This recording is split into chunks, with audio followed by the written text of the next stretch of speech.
What is going down, everyone? It's time for Mojobreak.com, The Hype, episode 185. And if you haven't tried us out for breaks, the website is Mojobreak.com. We are breaking National Treasures Football today, 2020, chasing those Justin Herberts, those Burrows, that astounding 2020 rookie class, as well as Origins. We got Origins basketball breaking. We're breaking all day, 7 days a week. Check it out, Mojobreak.com, MojobreakShop.com for your sealed wax. We got an exciting show. We're gonna talk Topps NFT. The news dropped. They didn't waste any time. They already got NFTs in development. We're also gonna talk Prizm Football versus Select Football, because I don't think there's so much of a clear-cut winner anymore. So we're gonna discuss that on how collectors are taking to both brands and who we think is the better brand out of the two. And of course, National Treasures. We're gonna be talking about that as well.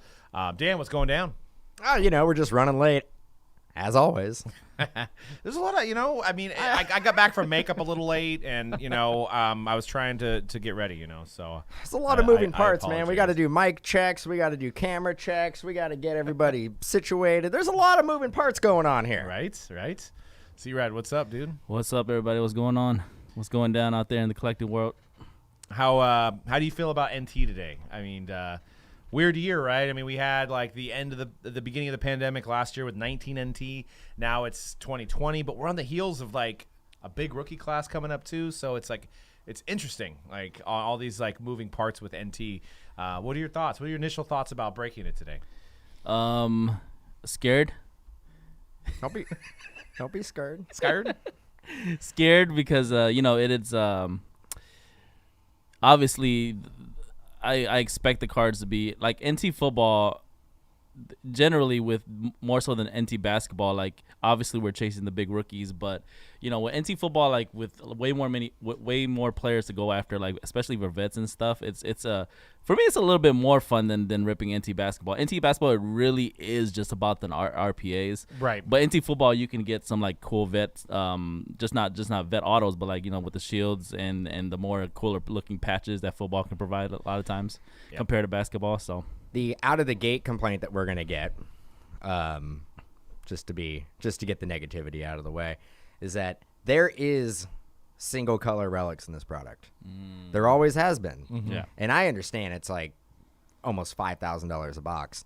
They're not going to change the configuration. So you're still going to get those rookie sticker autos of players that this could be their first card that you've seen. And we pulled a couple today where I'm like, I don't even remember seeing this guy through any of the products. But yeah, you're going to get those single color relics to 49 to 99. You're going to get those books that are single color relics like the Terry McLaurin that we pulled. It's not flawless. It is a crazy price point, but just know going into it that not every box is going to yield you a $10,000 RPA. Yeah. It's a high risk. It's definitely, somebody asked us in the chat, and I think we'll do this. We're doing this NT segment first, so we'll do the baseball segment next. But so somebody was saying, like, what's the price difference from like back in the day? And 2012, 2013, 2014, I'd say it was around like $500 to $600.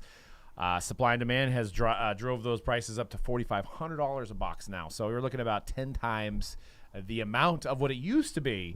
And the prices are justified. So I'm not saying the prices aren't justified. We're gonna have to wait and see with the RPAs. I mean, I'm expecting, if I had to throw a number out there, I'm expecting Herbert RPAs should be around 20 grand, right? 20 to 30 grand. Mm-hmm. Do we agree on that? I mean, to justify the $5,000 a box. Number to 99? Number to 99. Yeah. Should. Yeah. The thing is, if you bought a case for $16,000 and you hit like the best RPA, you're in the black. You made it. Yeah. You profited. But I mean, most of the cases are going to be losers, right? I mean, based on the price point. Most of it, yeah. I mean, it's I always. mean, look at standard. I'm just a ray of sunshine for you guys today. But I mean, you do have Burrow, right? Burrow should RPA should Burrow, pay for the case. Who maybe if somebody wants to tell me, is Burrow? I know I pulled a book, and it was a redemption. Is Burrow live? Do we know? I don't think so. Okay, well, I haven't checked. And that'll change everything with the people who buy these boxes and cases and speculate and think that it's going to go up and they're going to hold it, well, they're not going to be able to hold it forever. Right. Number one pick being a redemption in there. Panini doesn't honor expired redemptions anymore, so you got like a 2-year shelf life, right? Yeah, it seems like it. I mean, I guess the good thing for this year's NT is that he is the only one out of the main guys that we've seen. I know Clyde Edwards-Helaire is a redemption. Stay tuned for that. We're actually going to compare some of his prices to some stud running backs. It'll blow your mind. So we have a Select versus Prizm coming up before that. But yeah, I mean, he's a redemption. I've seen Burrow as a redemption now. But luckily Tua, Hurts, the other main guys are all live, which is good. But what do you think? What do you guys think? Tua RPA. Now, for those that are like, what are you talking about RPA? Rookie patch auto, number to 99. It's the Justin Herbert image that we see here on the slide. That is the true RPA, and that's what people are hunting after when in terms of rookie autos. The one on the left is a throwback that's not as sought after, and obviously the one on the right there is just a auto. But the most sought after rookie patch auto design is that one in the middle there. And what do we think? What do we think that what do you think the Tua base goes for? I think a Tua RPA is around $8,000, and I think the midnight that we pulled today, the number to 5, that could be like a $10,000 to $12,000 card. Yeah. What is it, number 2?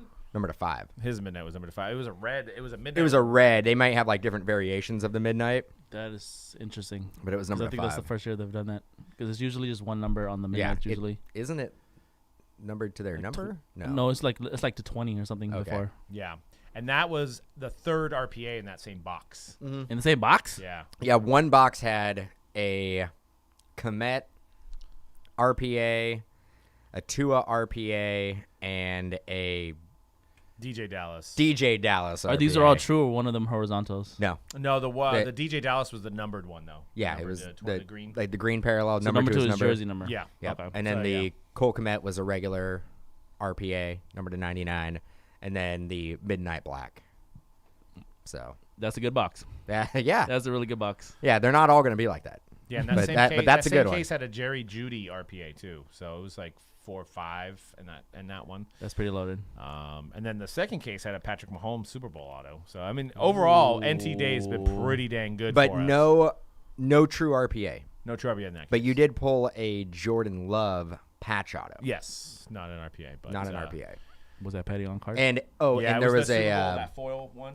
and that in they've added the in all same of break that we pulled the Mahomes, there was a redemption for a book auto of Burrow, but no RPA. Yeah. So yeah, in just 2 cases today, it's been pretty solid. So, but we'll have to see. I mean, this is an extreme price point for football. This is basketball territory.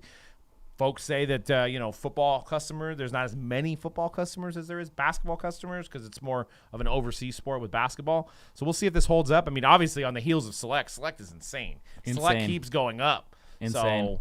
So, but you're getting a lot more cards in Select. So we will have to see. We're going to talk a little bit about baseball and how pitchers have no respect, like Rodney Dangerfield. They have no respect in the hobby. And we're going to flip it to Cody. He's going to talk about these 3 pitchers. And I can't believe some of these prices. Yeah, this is kind of something that I was watching Lucas Giolito and Shane Bieber last night, which was an incredible pitching matchup. Bieber got the win by pitching a 9-inning shutout, but it had to go to extra innings. He ends up getting the win. They won it in the 10th. He's been incredible. Giolito's been incredible, but it kind of illuminated something, and it's something that while I was doing the baseball series that you can find on Mojobreak Media, when I was coming up like the top 10 players in the hobby, there's no pitchers because frankly pitchers just whatever it is, they get injured more often, they're more prone to kind of flaming out. They just don't get the type of respect, like you said, the Rodney Dangerfields of the hobby. So I thought, let's give them some shine. And look, we're going to talk about names that might be kind of obvious for most people. These are some of the best, but you might be kind of surprised just how gettable they are, I guess, on the secondary market. And the first is Jacob Degrom. He's got 2 Cy Youngs. Between 2018 and 2020, a 2.10 ERA. It's one of the best in baseball. Same. I think the reason that he is not maybe at the level even of like Garrett Cole, who we'll talk about, is he's already 33 years old. His rookie year was 26. That's old for a rookie. So there might be some thought of like, well, this is a great story. He's incredible right now, but how long is this really going to last? Well, here's a little food for thought. Randy Johnson, his first year where he had a sub-4 ERA, he was 26 years old. Max Scherzer, his ERA between ages 23 to 27 was floating around 4. Ever since then, 2.87. The guy's going to the Hall of Fame because A little more seasoned, maybe. Yeah, because of the things he's done in his prime years onward. He's going to the Hall of Fame. So if you think, well, I feel like maybe Degrom, he just got off to a late start, like he's still got a lot of room to grow here, even at, I guess, 33 is not an advanced age, but when it comes to baseball, it feels that way. So, and let me just throw one more Is thing. DeGrom's 33 years old? 33. This is his age 33 season. He's aging well. He's been the best pitcher in baseball for the last at least 4 years. Yeah. And just the craziest stat of all to me, his ERA plus takes into account the area you play in, the ballparks you play in, all that sort of stuff. His ERA plus career is 152. That's 4th best all time behind just Pedro Martinez, Clayton Kershaw, and Mariano Rivera. So Wow. I feel like that's an easy investment. I just saw a recent PSA 10 Topps update with his autograph, his rookie year, sold for just about $2,250. Take that into account when I saw a Dylan Carlson. It is his first Bowman Gold, but it's Dylan Carlson, who hasn't really done anything, sold for $6,500. Give me the Degrom. Over Yeah, the and Dylan Carlson. interesting to note what we were talking about before the show is that Jacob Degrom does not have a Bowman first auto. Yeah. Yeah. He has a Bowman first card, but they did not make a Bowman first auto, and he was a 9th rounder. Maybe that's why. But they passed up the Bowman first auto, which man, I could only imagine. When did he make his major league debut? That would have been, well, he was 26, so 2014. And he was Rookie of the Year. Yeah. And he plays in New York. So it just took him a long time to just get up. Yeah. Because I mean, he really hasn't been in the league that long. But with some of these pitchers, they do get better over time because they learn how to pitch. Yep. They learn how to, they learn their control. They learn how to pitch corners. I mean, look at Greg Maddux. I mean, he pitched forever, and it seemed like he got better with age. Yeah, and I think that there is too. I think we're kind of at a tipping point with pitching, because I think like pitching is like baseball purists love it. I think the casual baseball fans sometimes. I speak for myself that when I first got into baseball, it was harder for me to like recognize different pitches. And I think if you're coming into the game, you're like, what's the difference between a slider and a curveball and a changeup? And you may not know that unless you played it for a long time or you've watched it for years. But I think things like, if you guys follow like Pitching Ninja on Twitter, which is an incredible follow, Rob Freeman's pitching mechanics account that really shows off what pitchers have. And you have probably the 2 most hype players coming into what's going to be maybe the most hyped MLB draft ever this season are 2 starting pitchers, Kumar Rocker and Jack Leiter from Vanderbilt, who I think have already made headlines within the baseball world. And I think related to this is Al or Mark? That would be Al's son. Oh, okay. Yeah, Al's And they son, both Jack. have like swag. I was watching videos of them both, and I think Leiter was like striking people out and like doing some crazy, performance that, just had a lot of swag out there for a pitcher. So. I didn't know if that was actually true. MLB is talking about pushing back the pitcher's mound 12 inches. They're gonna do it in the Atlantic League, in the minor leagues. They're gonna push it back. I think instead of being 60 feet, it's gonna be 61 feet point 1 inch, I believe, something like that. That's gonna change everything. It's going to completely change everything. We've got bigger bases. There's pickoff limitations in certain leagues. Baseball could look a lot different in the next 10 years. So the next pitcher I want to talk about is Walker Bueller. This is a guy I personally invested in over the offseason. I really believe in this guy. I got his first Bowman auto. It's not graded, but pretty much in mint condition for $150. And I feel like that's a huge steal for a guy that I think is on a similar path to a teammate on his team, Clayton Kershaw. I agree with that. Let's just look at Bueller's start to his career, his first 72 games.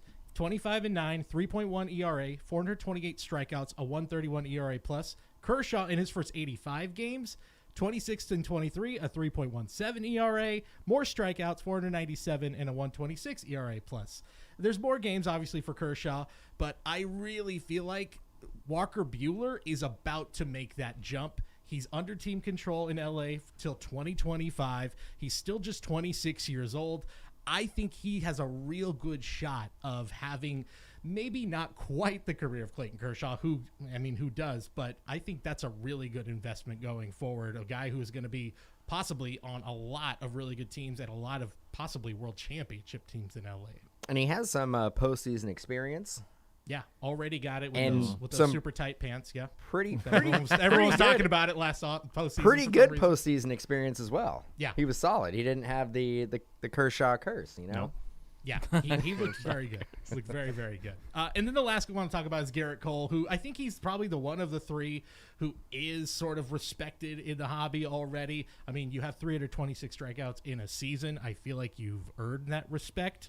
But he plays in New York. I know his first Bowmans are with Pittsburgh, but if you can get a guy who's had already 300 strikeouts in a single season for, under $500 for his first Bowman auto, I feel like that's a steal. I know it's not like it's just $100 or something, but like compared to what a lot of top prospects are going for, give me the Garrett Cole. And even going a little further, just kind of doing research for this, like guys like who are going to be Hall of Famers eventually, Justin Verlander, I think Zach Greinke and CC Sabathia have a very good shot at the Hall of Fame. All those cards are definitely in a place where they are not nearly as expensive as some of these guys who have never even played a single game of baseball in the major leagues. So let's give some love to the pitchers. I just want to throw it out there. Pitching is fun. Pitching is cool when it's done really well. So let's give a little love to the pitchers guy. I do really think that come the MLB draft, things are going to change, I think, in the hobby, and people are going to give pitchers respect soon. And I don't necessarily disagree. I think this hobby's forever changing. We never thought that football parallels would sell, and obviously they're front and center now. I mean, is there a chance that the trend could change? I mean, we had Strasburg. I was like, it wasn't that long ago. In 2010, you had Steven Strasburg, and he lit the hobby on fire. And he's the reason why we're here. Right. Yeah. We didn't even talk about Shohei Ohtani. I know he's a hitter, but I think part of the reason he's the best player in the league. Thank you, Dan. Part of his appeal is the fact that he can pitch, and he pitches really well on top of being a great power hitter. So I think that obviously plays into it too. Well, Chris says problems with pitchers in baseball in general is it's patience is not a virtue of the collector, and that makes a lot of sense to me. I mean, you got to wait 5, 6, 7 days before your guy pitches again. Yeah. I mean, if he has a bad outing, then it's like 6 days of like looking at your cards going down, or possibly thinking about selling the card. Especially younger pitchers, if you have a Clayton Kershaw PC, that's different. But like, say you have Devi Garcia and you invested a lot, now he's 0 for 5. He's 0-5. I don't know what his record is now, but let's just say he was. Then I also think it's to what Chris is saying. It's like it also depends on what type of collector you are. It's like, are you a collector who you buy the card, you think there's a lot of value in it, and you're going to hold it long term anyways, or are you somebody who likes to flip, which is a lot of people nowadays, they like to just do the quick flip. So like, it really depends. So I could see that, nothing surprises me in the hobby anymore. So I could see pitchers becoming a thing, even if for a moment in time, I could see it happening. Yeah, and another side note on baseball, I noticed that Cody tweeted out that he think that his favorite play of the year happened yesterday, and is that because of your love for the big man? I love big boys playing baseball. I just love it. Williams Estudio, La Tortuga.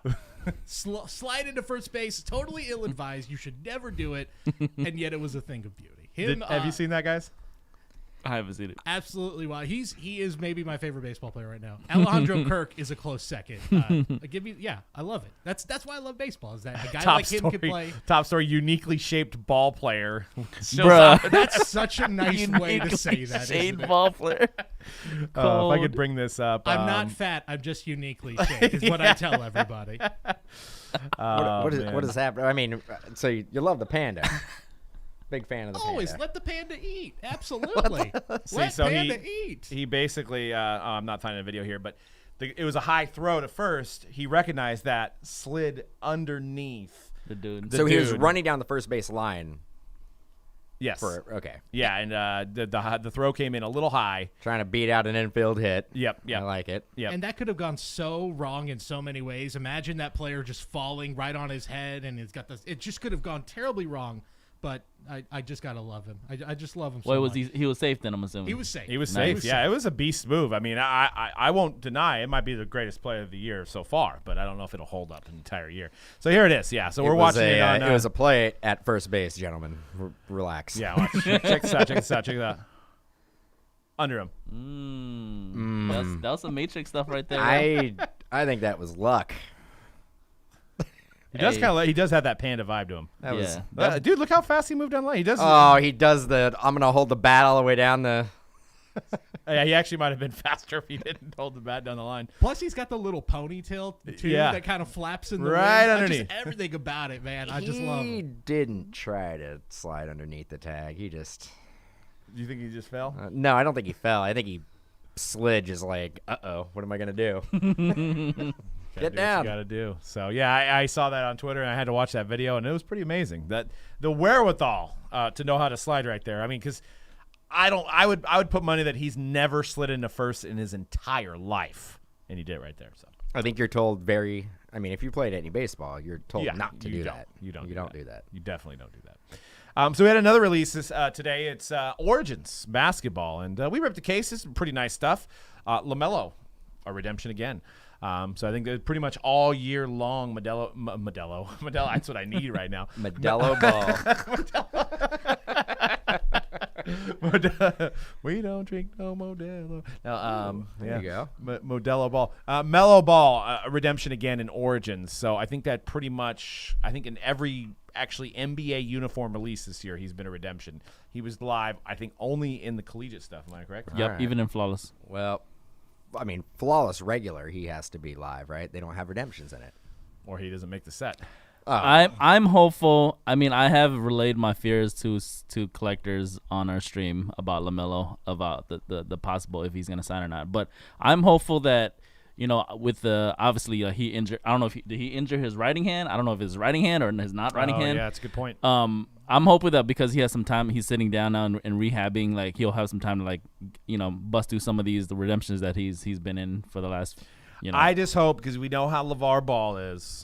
You know how much he thinks so highly of himself. I'm sure he thinks very highly of his son, especially with his son possibly winning Rookie of the Year. I just hope it's not a situation where he's like, Panini, we said we'd sign for X amount of dollars. But now we want 5 times. Well, Lonzo had a good relationship with Panini. Yeah. True. Enough to where they brought him out to the VIP party. And he's still signing for them. Yeah. So I think it just has to do with either LaMelo hasn't had time, or he'll just get to it at the end of the season. Yeah, that's a good point. I didn't think about that.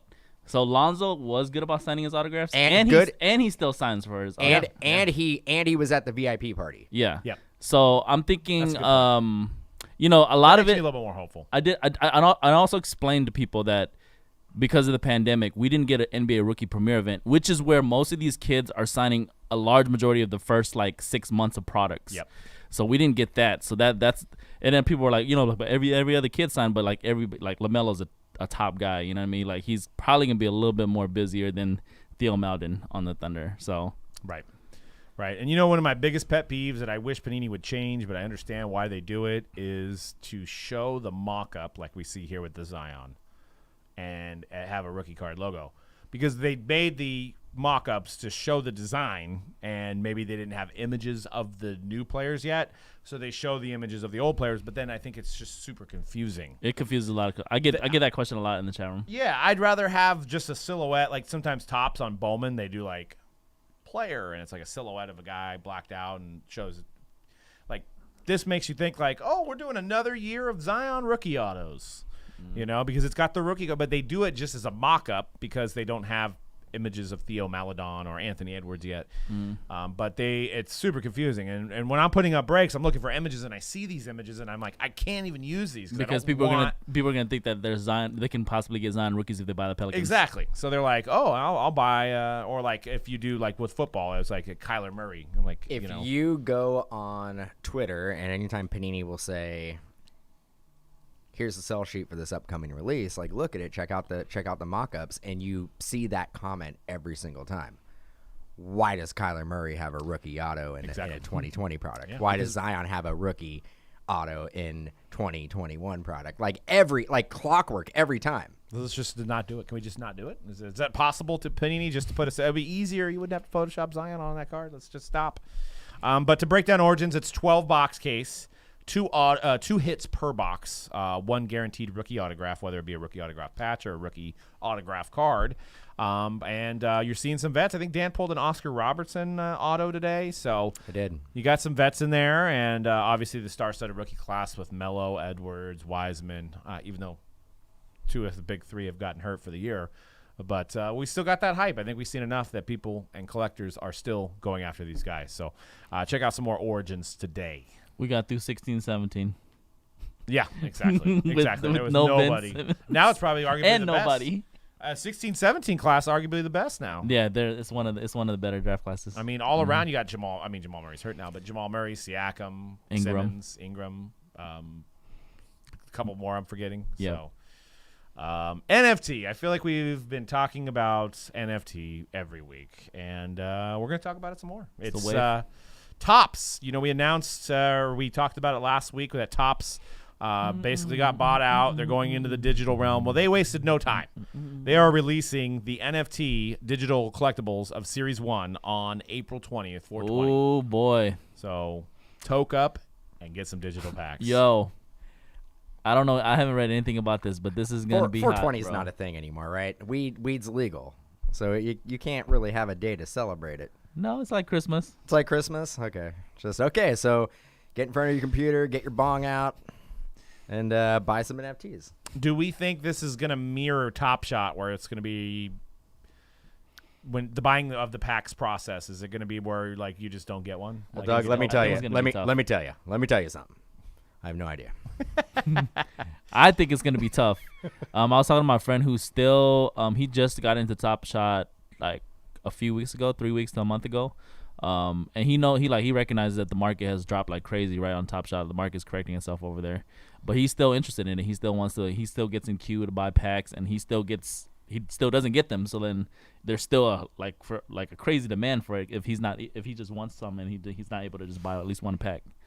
Yeah. Yeah, I mean, I don't think it's not gonna be quite Top Shot out of the gate because it's baseball. We don't know how NFT is gonna translate to another category. And these aren't moments, right? These are actual digital cards. Yeah, and because they've had Topps Bunt. There might be some animation to them. They've had Topps Bunt for a while, and how does that work out? Or is there people, waiting in a digital line to get Topps Bunt? That's true. Cards? No, but I mean, there's that whole blockchain technology, and I get it. I get it. Blah, blah, blah. I think on that day, I think it's going to be tough to get packs. Is it going to be sustainable? Who knows? I'm down. I'll party. Probably should figure out how much money they are going to make. I can do that quick math. Can somebody do some quick math on how much money Topps is going to make on this one? So they have standard packs. Well, you got to worry. What about printing and distribution and all that? I know. All that cost that goes into it. It does. Yeah, I don't know. How much? I don't know how card money is good. So $5 times 50,000. So there's 50,000 regular packs, which contain 6 cards. Those are going to be $5. So for $5, you get 6 cards. $250,000. That's just on that, right? Yeah, So $250,000. Okay, and then you do 100 times, let's just say 24,000. 24,000. Yeah. 24,000. 24,000. 2.4 million. Okay, so they're taking in about $3 million on this initial drop. Just about 2.7 2.75 $2.75 million. And did that Bun have can, parallel? I mean, that's not bad because that can probably get you like a 1,500 square foot house in the Bay Area. Yeah, maybe more like a studio, but it's not bad. So what were you gonna say? Did Bun have parallels?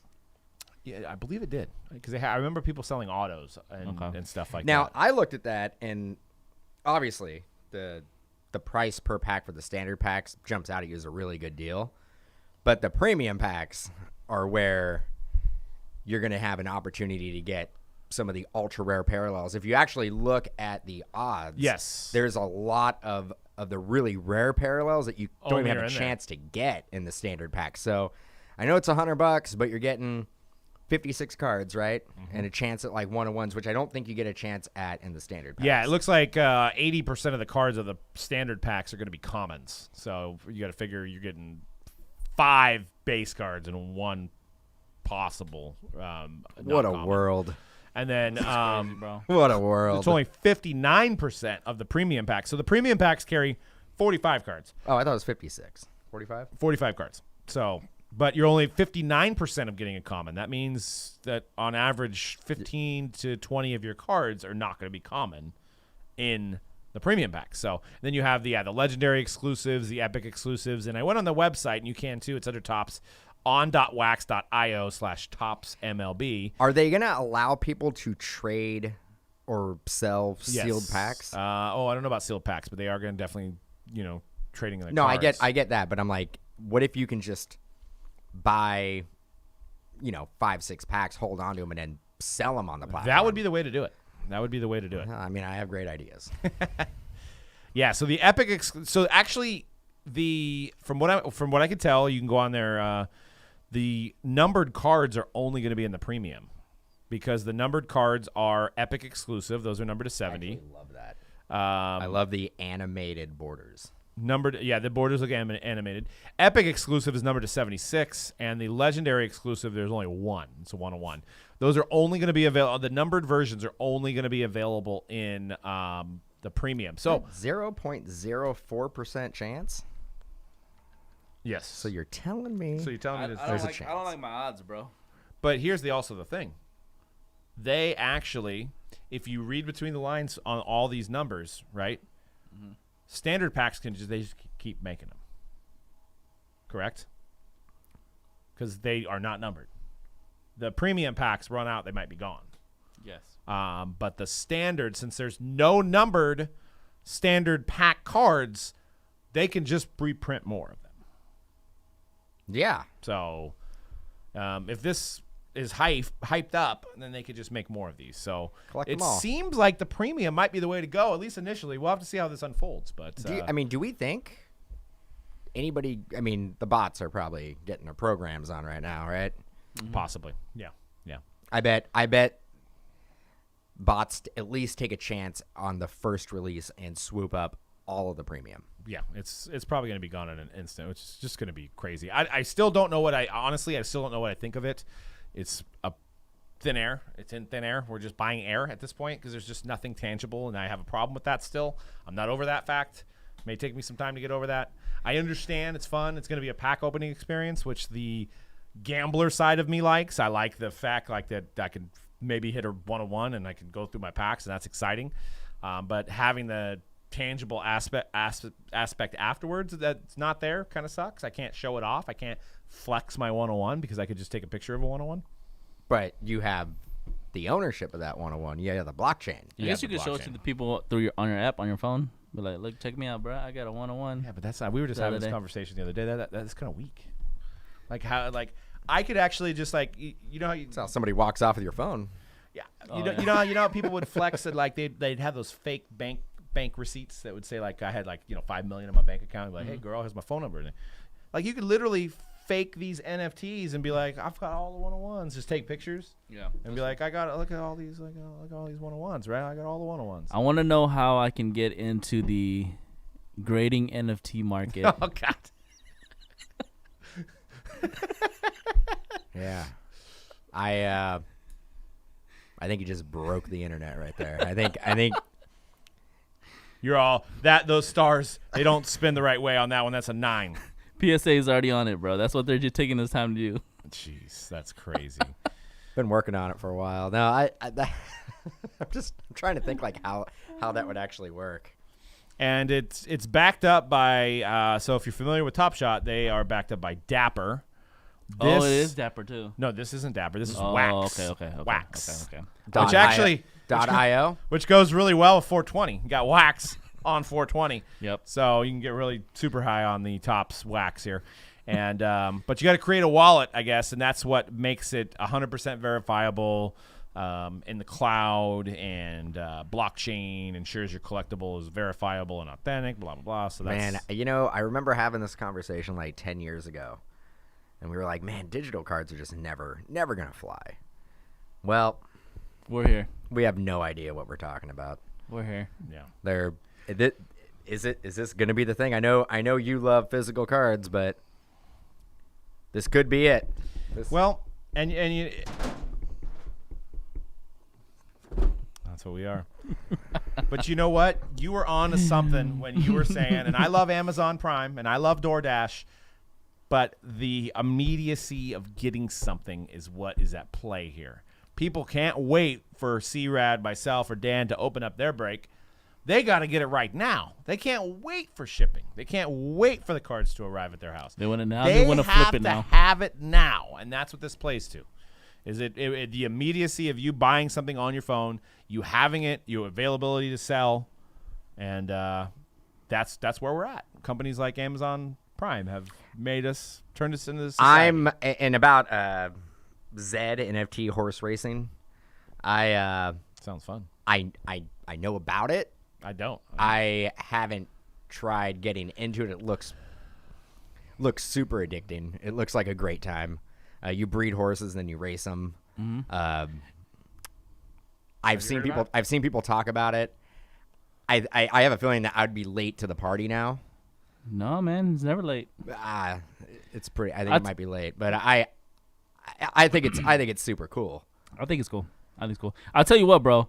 I buy digital cards in a video game. It's called NBA 2K, and they don't bring me any real world value at all. Yeah. But I want to get like the newest LeBron and KD in there because I can use them in the video game. Yeah, but doesn't it give you like more attributes in the game? Yeah, like they always come out with better cards, which makes you want to buy more. If you have like packs. a Fernando Tatis Topps card, it does not make your experience any better. Yeah, but it does hold some monetary real life value though. Well, I mean, based on what?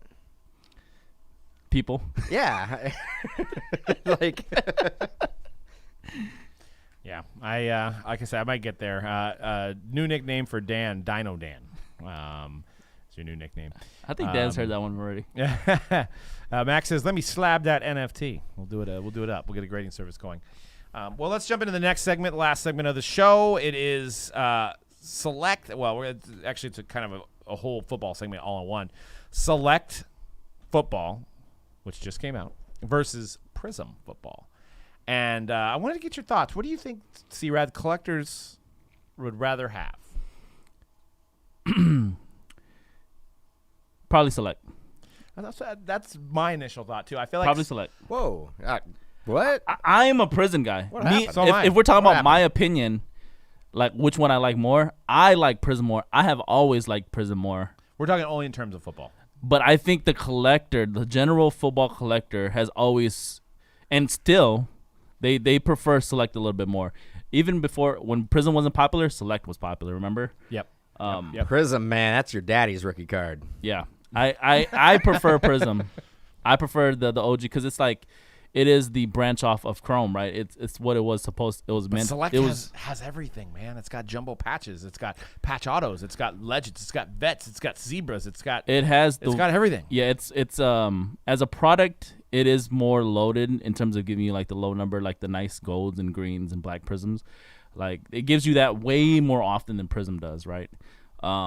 But now, like for me personally, like Prizm is even better now because they have the color blast. Now that I think that pushes it over the edge over Select, in my opinion. But I think most people prefer Select over Prizm, even right now. I was a guy that would say Prizm is king when it comes to football, but I think Select just like hopped over it, man. I think Select is, and in terms of shiny rookie cards, Select is king for football. Mm-hmm. Dan says no. Let's hear why. I already told you.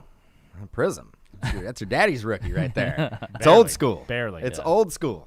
Prizm is what Topps Chrome used to be when you look at basketball and you look at football, and not necessarily baseball because they still have Topps Chrome, but it's the true rookie. Mm-hmm. I think Select is great, but I think it actually has too much flash. There's too many silvers. There's too many and colors. they added a new level much, this year. There's too much going on Where Prizm, you know exactly what you're getting. You get a silver, you're like, these silvers are really hard to get. You get a silver in Select, you're going to see 10 more in the same box. Mm-hmm. So I go Prizm. Plus, I'm old school. the levels can get confusing for collectors. Yeah. Like they don't know which level dude, they have. I like the levels. I don't even know. I got to look at the back of the card. I don't the field even level. know. The other ones are a little bit harder to tell, but yeah.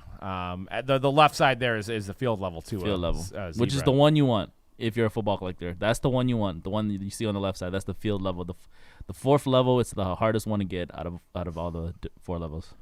Yeah, I mean, I think breaking it too, I tend to lean towards enjoying opening Select Because there's a more. variety for you. And you kind of never know what's going to come, right? Yeah. You know, you don't. You could have patch autos, you could have a gold, you could have the zebra, you could have the XR. I mean, that's the other element I think to me too is the XRCs. We're seeing QB1, which could or could not be Trevor Lawrence. I'd say it's a 99.5% chance of it being Trevor Lawrence.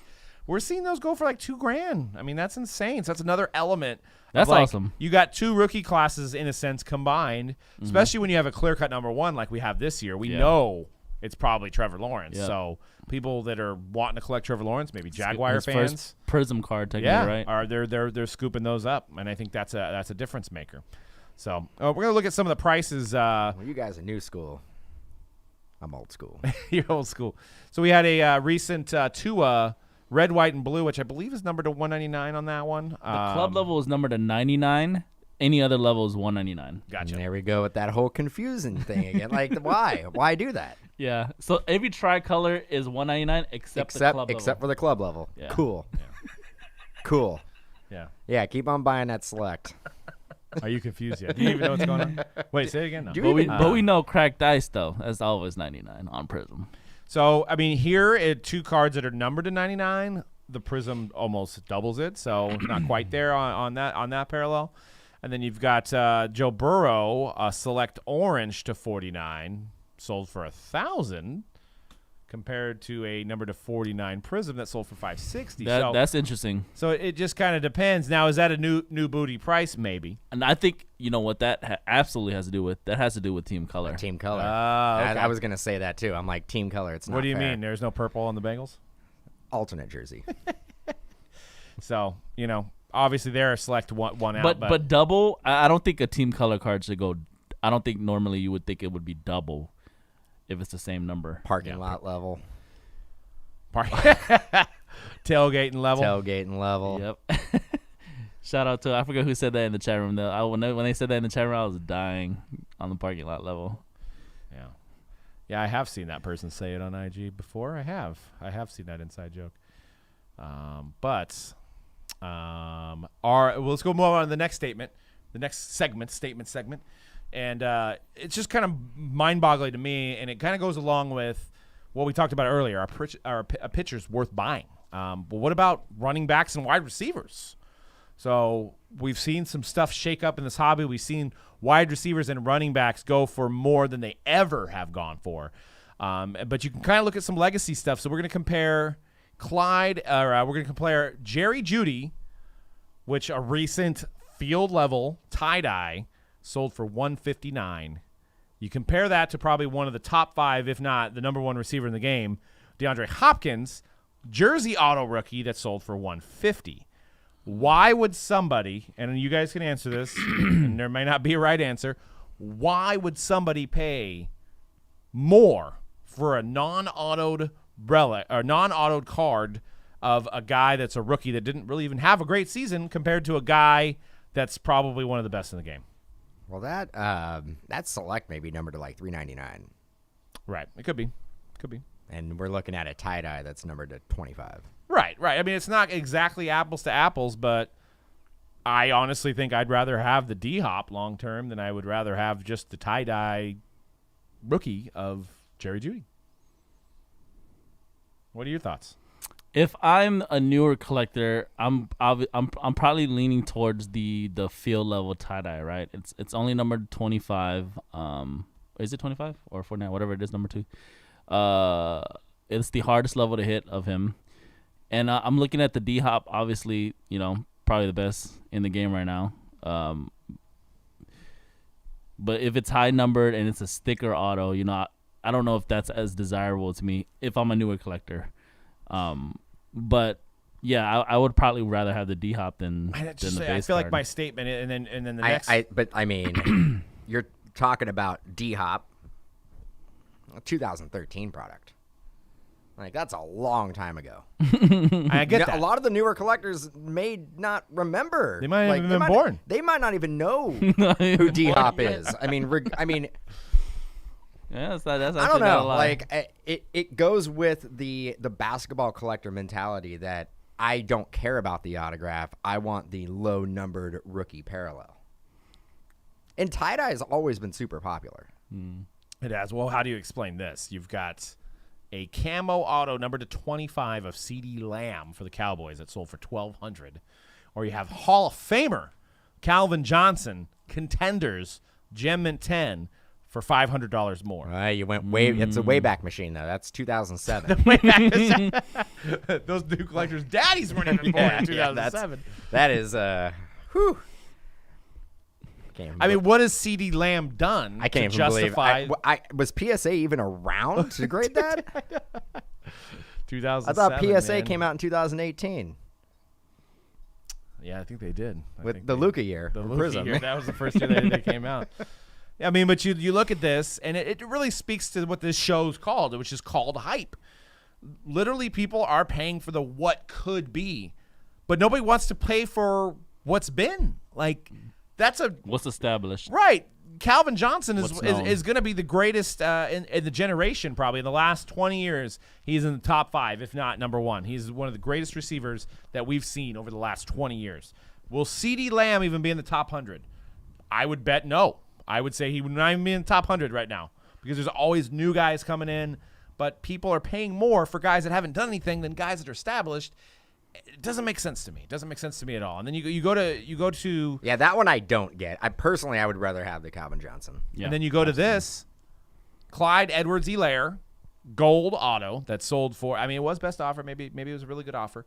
But let's just say that one sold for $600. The same exact card of Ezekiel Elliott, $400. So Clyde Edwards-Helaire sold more than Ezekiel Elliott did. Does that make any sense? Well, both of these guys are fairly. I mean, obviously, Clyde Edwards-Helaire was a rookie this past season, and Ezekiel Elliott was a rookie in 2016. But I think they're pretty close in terms of like their years in the league, right? It all comes down to the fact that probably people are more hyped that Clyde Edwards plays with Patty Mahomes. Yeah, I was gonna say that too. I mean, I know you're big on Dak Prescott, but you got to. I mean, you look at that and go, okay. He's a sidekick to Pat Mahomes. If I'm going to invest in one of these, and if they win multiple Super Bowls, Clyde Edwards-Helaire is probably going to be a better investment. Is Elliott close to winning a Super Bowl? Not as close as Kansas City, but that blows my mind because if one of those running backs on my team, I would take Elliott on my team every day of the week over Clyde Edwards-Helaire. Yeah. I mean, it's crazy. I mean, you look at so Michael Thomas, probably we can arguably say is probably top 5 in the game right now. Michael Thomas for the Saints. I mean, he's going to get a new quarterback this year, right? But you probably look at his stuff, which he was he 2016? He had a tough year though. His cards probably are a lot cheaper. Yeah, I mean, you can get a silver Prizm of Michael Thomas for $140. You can get a ridiculous patch auto rookie for $100 of Michael Thomas. But that's when all rookies were silvers. Yeah, no, not for Prizm. I don't think For 16, yeah. No, Select. I'm sorry, not for Select. yeah. It was a Select. Select base card for $12 of Michael Thomas. But people are going to pay triple to quadruple that for Jerry Jeudy, for C.D. Lamb. So I guess it's the what if. But it never pans out. They never go up. I don't know why people still buy wide receivers and running backs. I mean, if you look at the history, now the only X factor that we can say is there just more collectors now? I think we've come to the conclusion that that's true, right? That there is absolutely more collectors now that buy stuff. But why aren't they buying the D-Hop? Right. Yeah, because even if the Jeudy goes up because there's more collectors, well, so should the D-Hop cards and the Calvin Johnson cards because there's more collectors out there. Yeah, I just think that's probably does the new collectors. They just don't like you just said, like they don't really look back as much. They're into what they think is gonna happen hot now. We've seen this, like we've done this show since 2017, 2016, and we've talked about this even when before this hobby blew up even more, like how it is now, where people were paying. Remember, I feel like we had this conversation with for somebody like Ezekiel Elliott. We probably had it last week. Yeah. Or that guy that was on the Chiefs in 2017 that was more hyped up than Mahomes, the running back that's on the Browns now. Kareem Hunt, right? We were talking about like, why are people paying so much for Kareem Hunt when Barry Sanders goes for this much? And we actually compared it to in that like Le'Veon Bell at one point was like, Le'Veon Bell was the one you like compared that to. He was the best running back in the league, and his cards were dirt cheap, and you couldn't even say, oh well, he plays for Pittsburgh. Pittsburgh players sell well. Yeah, they do.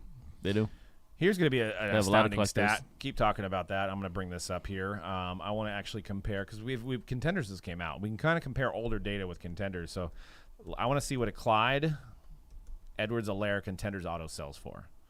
Oh my God, that's a printing plate though. And he's a redemption. He may not sign. He might be like LaMelo Ball up in this piece. Or Barcelona, no. Right. So can't find one. Looks like it's around $200 for Clyde Edwards-Helaire Contenders compared to Adrian Peterson, who sells for about $400. So, wow. You could literally spend another $100 and have Adrian Peterson, which is another guy that's probably arguably and that's a rookie ticket. But you could actually go through the best ever. You can look at Emmitt Smith autos, and you can look at Eric Dickerson autos, and you can look at obviously Adrian Peterson. But you could look at like Barry Sanders, all of the greatest running backs, and you're gonna find tons of rookies that outsell those players. Well, but to be fair, Barry Sanders and Emmitt Smith, I think they've gone way up on the PSA 10s. Right? I think they don't have autos. I was just gonna say I think I'm saying just if you were to pull a select auto of Barry Sanders. Yeah. Of current day, current day products. But I was just gonna say also the with the vintage stuff blowing up now, like they're like a lot of these guys rookie vintage cards are actually like now valuable compared to like some of these guys' base cards. Yeah, I mean, you're seeing a pro set Barry Sanders go for like $200, which is insane. These used to be like $5 cards. But $2,000 for a Barry Sanders 1989. So it's like the guys that are like just retired that are in the middle that dominated their position during the like Adrian Peterson, like Calvin Johnson. Those guys don't sell for anything compared to the rookies. So it's just weird. Are they ever going to catch up? Is like D-Hop going to be a Hall of Famer and then his cards are going to sell then? I don't know. What do you guys think? I think that they're I believe that in time, these guys, rookie contenders, will go up in value the same way that we're seeing the Rice, the Sanders, the Smith rookie PSA 10s have gone up in value. I do believe that in time. I think if the market that we're in right now is sustainable, that can happen. Yeah. I think if people get priced out and the market changes a little bit, those cards are the first ones to drop. I think those Barry Sanders rookies are the first ones to never get back up to that price. I think the current stuff, you always have the hype. You always have the rookies. You always have the what-if factor. I mean, you have a LaMelo outselling obviously outselling Lonzo, but outselling Zion right now, it seems like. And Zion's on a tear. Jason brings up a good point. Herbert cards sell for more than most quarterbacks, and he's lost most games. Chargers will probably never win a championship with him, but for some people don't care. And I wanted to add to that point by saying, what happens next year? Let's just say 4 quarterbacks, 1, 2, 3, and 4. Lawrence, Wilson, Fields. Mac Wilson, Justin Field. We potentially could have 5 or 6 quarterbacks in the first round. Oh, we're gonna be doing PYTs of half a box. Yeah, it's gonna be 1 pack breaks. Yeah, 1 pack breaks. 1 pack. We got allocated 14 packs total. So that's basically what, 1 box and 4 loose packs. But I'm saying, what does that do? What does that do for Herbert? Yeah. Burrow, Tua, Hurts. What does that do to their cards when they go down? Not is there just one guy to chase? No, they go down. Like there's not unlimited amount of resources. People don't have unlimited amount of money to just chase every single year. You're either going to find a new quarterback and you're going to sell your Herberts and start investing in Lawrence or Fields or whoever, or you're just going to find a new hobby. Yeah. I mean, but Like, there is success stories. You look Yeah, at the guys you look Patrick Mahomes. You look right? at Patrick Mahomes, yeah. We always go back. Like, look at Patrick Mahomes. Look at Baker Mayfield. I know. What are we doing? What? Remember Baker Mayfield? Remember that old guy? I think he played in the leather helmet era. Actually, I was just looking at Baker Mayfield. I think Baker Mayfield's a strong buy. They just added Clowney on that defense. I think Baker Mayfield's a strong buy as well now. But if you go back to 2018 when we were talking about it, yeah. I was like, you're out of your mind if you're buying Baker Mayfield. And Doug was like, it's a great deal right now. You should just buy as many as you can. He's undervalued. Now I think he's undervalued. Now I think you're right. Is he back at where he was in 2018 yet? No, he's way lower. He's way lower. Because he had a great season. Baker and Dak Prescott are players who are undervalued. Actually, Dak isn't as undervalued as he was because I'm running my mouth over here. So every week. if we look over, if we look over the last 20 years, there's really only been two then, right? Brady and Mahomes, as far as you made an investment. Okay, yeah, let's go. Mitchell Trubisky. Yeah. Hot.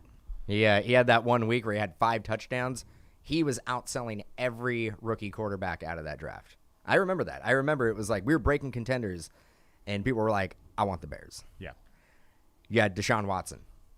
Deshaun Watson, I think he's a good buy right now. I think Deshaun Watson plays. I don't know what's going on, but I don't think you take. I haven't heard much about the news this week. Yeah, I feel like I haven't. Yeah, I don't know, but I think if you can get a good deal on Watson, I think you buy him. But you go through Carson Wentz, Jared Goff. We could name all these quarterbacks that drove products up. I guess that's almost it. When we talk about how championships don't matter in baseball, but I feel like that the championships matter the most in football because the ones that actually have sold are the ones that won championships, right? Tom Brady obviously probably wasn't on anybody's collecting radar back in 2000 when he was a 6th-round pick, but won 1 Super Bowl. I mean, you could have waited for him to win 4 or 5 Super Bowls and still made money. Bought in after the 5th Super Bowl, and you would have made money. Mahomes wins 1 Super Bowl, goes back to another one, and his cards have skyrocketed. So I think after the initial hype, they need to win the Super Bowl for their cards to go up. I mean, you could say Josh Allen. Josh Allen was lower. He's higher now. Josh Allen was a really good buy for a while, and now I think you gotta just hold off on that and wait for it to come back down. But I still think he has potential to be a good buy. But Kyler Murray, his cards are kind of untouchable at this point. They're through the roof. But not compared to Herbert, though. But you also look at guys like Sam Darnold. Sam Darnold just got traded for like a 3rd-round pick. He was driving products up. People wanted to collect Sam Darnold. New York. I feel like Josh Rosen, the chosen one. I forgot about that kid. Where's he at? He's Niner great now. Niner great. Future. They actually traded up to just get an offensive lineman just to protect Josh Rosen going forward. They did. That's the future. Yeah, I mean, I always tell people on stream it's like Herbert. Like people are always us that's been in the hobby for a while. We understand what's going on, especially with football. But if you think Herbert prices are high, just wait until you see what Trevor Lawrence's prices are. Oh yeah, but then it's going to be a good time to buy Herbert if you do believe in Herbert. Yeah. It's going to be a good time to buy Herbert. Well, Lawrence prices are going to blow your mind. I was just looking at Kyler compared to Herbert. So a recent PSA 10 Herbert sold for $7,000 on a Contenders rookie auto. Mm-hmm. You can actually get a new car. You can get a Kyler for. Well, this one's not graded. I would say you can get a Kyler for around $1,500. So you can literally get 4 Kyler Contender rookie autos to 1 Justin Herbert. And the guy plays for the Chargers. What is going on over here? It's the new booty. He's the newest booty right now. That's what everybody wants. Kyler was the 1st overall pick. We don't. They have D-Hop. They almost made it to the playoffs. They just got J.J. Watt. Like, if Herbert's prices are this, everybody should just be buying Kyler Murray right now. Like, I don't get it. If this is the Herbert price right, everybody should be selling Justin Herbert right Yeah, now. that's true. That's the counterpoint there. Yes, absolutely. It's crazy. It's crazy times. And I mean, that's what drives this hobby. This is no surprise to anybody that's been in this hobby for a long time, is it's based on what the player could be. We see a year of the player, and we've already seen enough. We're moving on to the next year. We don't care about him anymore unless he's going to win a Super Bowl. And that's basically what it is in a gist. But that's what we live, breathe every day. In football, every year we have this discussion. There's so many good buys in football, especially during the off season. Yeah, because there's a lot that happens during the season, right? Yeah. There's a lot of potential during the right season. Right now is a perfect time if you're not focusing on the 2020 rookie class and you're not prospecting yet in the 2021 rookie class, you can get some really good deals out there. You can go back in 19, 18, and 17, and you can get some steals. Oh, yeah. I mean, look at the night. Not only Kyler, Daniel Jones. I mean, he'd be worth taking for a couple $100, getting a Danny Dimes, Drew Lock. I mean, you could buy all these underpriced quarterbacks, and I guarantee you one of them will mature in value this year based on this year. At some point. Yeah. I mean, if you buy like 8 guys, you might be 4 for 8, or, you might be 1 for 8, but you might pay – that one guy might pay for all of the other 8 that you bought, right? So it's definitely crazy when it comes down to it. So, I can't believe that is what a Herbert Contenders auto is going for. It does say low pop on there. There's a number to 49 that's sold for $14,000. Well, compare it to Patty. Look at Patty's PSA 10 real quick. Oh, yeah. I mean, that's a lot. But we can't seriously be comparing. That's what people do? That's the pedestal, though. You can't compare Justin Herbert to Patrick Mahomes. But what about the guys that really believe that he could be the next Patty Mahomes? Well, they're wrong. Could be. Yeah, look, 90,000. 60,000. That's the ceiling. Just got a That's 90. the ceiling. Got a 90,000 burger burning a hole in your pocket. That's the ceiling. But look at that, 45,000. Like, look at the jump. That's a 9 though. That's a 9.5. That's a 9.5. Well, that's your. But a 10 is a 90, a PSA 10. Yeah. That's a 9.5 right there. Which the Herbert was 7,500 for the PSA 10. Mm-hmm. So it's like what, 4 or 5 times more, 4 or 5 times less the Patrick Mahomes price. That's a pie in the sky right there. So you can make you could have 5 Justin Herberts to 1 Patrick Mahomes. So and you could buy 90 Kyler Murrays. You could probably buy 180 Danny Dimes too. And you can buy every Josh Rosen card ever made. Yeah, you can buy you buy Josh Rosen. Come to your house. Or you can buy Doug and myself's Shawn Mannion collection. Yeah, there you go. I'll drive it to you too. Herbert is hand delivered. Herbert is closer to Mannion than Mahomes, so you're saying there's a chance. Oh man. Yeah. The Hype podcast should be every day. Hey, maybe sometime in the future. But yeah. But yep, that is it for today's show. It was a great show talking about Prizm versus Select. Comment below. What do you like better when it comes to football cards? Are you more of a Prizm guy or are you more of a Select guy or gal, I guess? So comment below on the comments here on Mojobreak Media. Make sure you subscribe on our Mojobreak Media channel. We got another break room episode coming soon. Guy played for the A's. Yeah, and baby. he'll be opening some cards. It should be a really fun segment with Cody. So that'll be dropping probably next week sometime. And then we got next week's Hype 186. And as far as breaks, NT all day. We got Tribute all day. We've got Select all day. I mean, we still got Contenders inventory. Optic too. Contenders Optic, Black Diamond Hockey. I mean, there's so much product. I mean, I can't even get through the room. It's a lot that it's in. I don't. So. Yeah, I don't know. Yep. I don't know. I don't. There's a lot. There's a lot. There's a lot. And there's more coming, I think. Yeah. That's you might have to take some home, run out of space. All right, guys. We'll see you guys next week on The Hype. Peace.